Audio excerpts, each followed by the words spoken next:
বলিউডৰ অভিনেতা আমাৰ দবকাটি আপোনালোকে শুনি নিশ্চয় আচৰিত লাগিছে কিন্তু এইখিনি সঁচাই বলিউডৰ পৰা আমাৰ দবকাট আহিছে বলিউডৰ অভিনেতা मेन गाना हमारा जुबिंदा जी का है जो रोंगा बोंगा गाल तो वो भी रिलीज हो चुका है तो उसको भी आप सब लोग देखे और हमें सपोर्ट करें কিন্তু কিয় আহিবলগীয়া হৈছে আপোনালোকে ভিডিঅ'টো যদি সম্পূৰ্ণ শেষলৈকে চাই আপোনালোক আচৰিত হৈ পৰিব মোৰ লগতে আছে আমাৰ সকলোৰে প্ৰিয় কমৰুল দা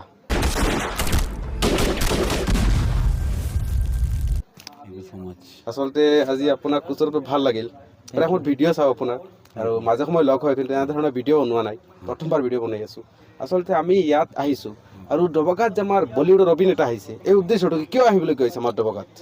मैं अपने देश के लिए सब कुछ कुर्बान कर दूंगा আহিবলগীয়া হৈছে কথাটো হ'ল কি মানে আমি বিহুতে 16 জানুৱাৰীত আমাৰ যিখন চিনেমা ৰিলিজ হ'ব গৈ আছে তো আমি ভাবিলোঁ গোটেই ৰাইজৰ লগত যদি আমি ৰাইজে যদি বস্তুটো ভালকৈ যদি নাজানে ৰাইজক জনাম বুলি ভাবিছোঁ এটা অসমৰ কালচাৰ লৈ আমাৰ অসমৰ যিটো বিহু কালচাৰ লৈ পেলাই যিটো আমি বিহুতে এটা চিনেমা কৰিছোঁ বলিউডৰ পৰা এক্টৰ আনি পেলাই আমি হুজাইলে কাম কৰিব লাগে দবকাত শ্বুটিং হৈছে বলিউডৰ পৰা मैं इसमें डे मैनेजर इसमें मेन रोल की भूमिका में हूँ जो आर्मी ऑफिसर है और जो हीरो यहीं से बेस्ड है आसाम बेस्ड हीरो है जो कश्मीर में पोस्टेड होता है लेकिन किसी कारणवश उसको कोर्ट मार्शल किया जाता है तो ये सब चीज़ें कहानी पूरी फिल्म में देखने को मिलेगी कि कैसे वो लोकल पहाड़ों के बीच में रहता है और यहाँ के लोकल जो लोग हैं उनका सपोर्ट करता है क्योंकि फर्ज से बड़ा और कुछ भी नहीं आप मुझे कहीं भी भेज दीजिए सर বলিউডৰ পৰা যিমান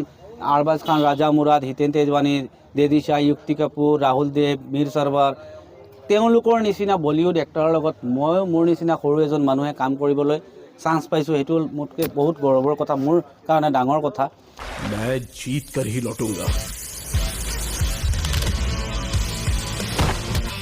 কাৰণ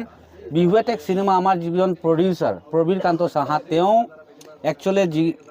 ইয়াৰ পৰা মানুহ গৈ পেলাই তাতে কাম কৰিব বিচাৰে কিন্তু তেওঁ কি কৰিছে তাৰ পৰা মানুহ আনি যাতে আমাৰ ইয়াৰ ল'ৰা ছোৱালী যিমান সুযোগ পায় হয় তেওঁলোকৰ কাৰণে সুবিধাৰ কাৰণে তেওঁ ইয়াতে প্ৰডাকশ্যন কৰিছে যে PKS ফিল্ম প্ৰডাকশ্যন सर हमें रीजन अभी तक नहीं पता क्यों लेकिन पैटर्न बहुत ज्यादा डिस्टर्बिंग है सर ইয়াত আৰু এটা ইণ্টাৰেষ্টিং কথা আছে হয়। আমাৰ সকলোৰে মৰমৰ জুবিন দাৰ এটা গান কিন্তু ৰিলিজ হ'ব জুবিন 16 তাৰিখ এইটো মানে কোনোবাই ফিল্ম চাওক নাচাওক কিন্তু গানটো চাবলৈ যাব এইটো খাটাংগেই 100% সমগ্ৰ অসম জুবিন দাৰ অনুৰাগী লাষ্ট গানটো জুবিন দাৰ এইটো চাবলৈ কিন্তু যাব এইটো খাটাং 100% আৰু যদি কোনোবাই টিকেট বুক কৰিব বিচাৰে বুক মাই শ্ব'ত গ'লে পাই যাব বুক মাই শ্ব'ত গ'লে পাই যাব 100% যদি 10টা টিকেট কোনোবা কাৰোবাৰ 10খন টিকেট লাগে 8খনৰ টকা দিব 2খন মোৰ ফালৰ পৰা